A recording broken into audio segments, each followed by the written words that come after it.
coming out to celebrate Liberty Day and to celebrate our U.S. Constitution.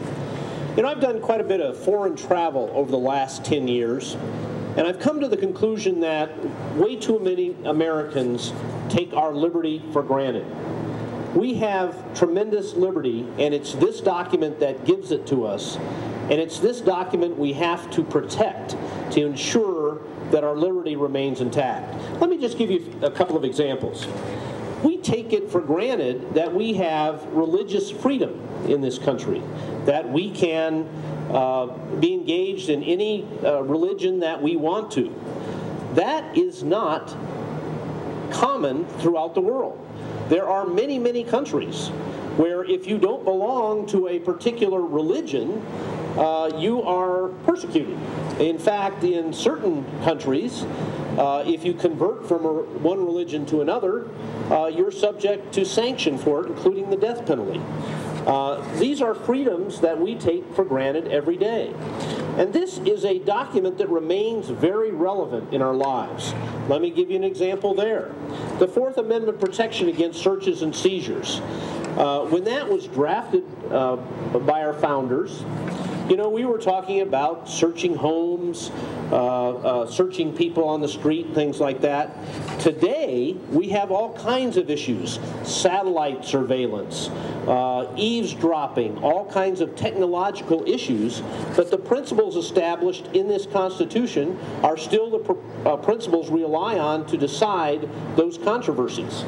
It's a very relevant document. Just in the last couple of years, my office has been in the United States Supreme Court. Does the commerce power allow the federal government to force you to buy a particular product or service? And the court said no. Unfortunately, it also said that the taxing power allowed you to say, if you didn't buy it, we could tax you. We were in the United States Supreme Court on religious issues. Can you force particular organizations to buy particular insurance coverage that violates their religious freedom? And the court said, no, you can't. So this is a very relevant document.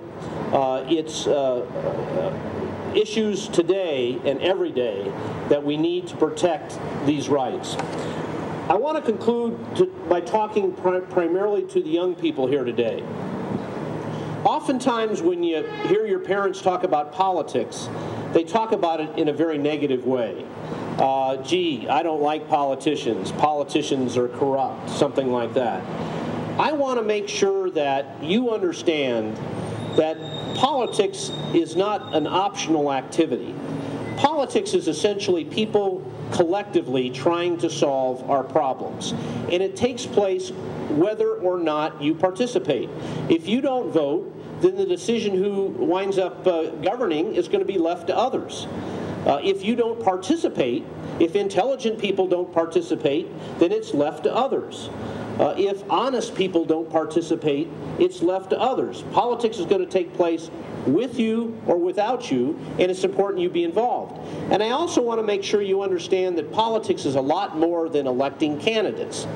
Say, for example, you think that a street in your neighborhood is unsafe, and you want a red light in that neighborhood. You need to go down to your local city council and convince them to put a light in your neighborhood. Folks, that's engaging in politics. I remember years ago going into a city council chambers in Colorado Springs, and there's a bunch of teenagers there. A lot of them had pretty long hair, earrings, all that sort of thing. And what were they there for? They were there because they wanted the city to put a skateboard park in one of the large city parks.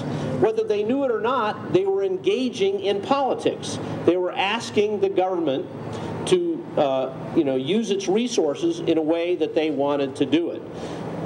If you want to get a new school, your parents decide that the school needs more resources, and so they put a tax proposition on the ballot. That's politics. And that's how we in the United States, in a free society, get things done. There's nothing, it's something that we all ought to participate in. So let's pause today and think about how lucky we are to live in a country where we have a constitutional document that protects our liberties, but also recognize what a serious responsibility it is to work very hard to protect those liberties.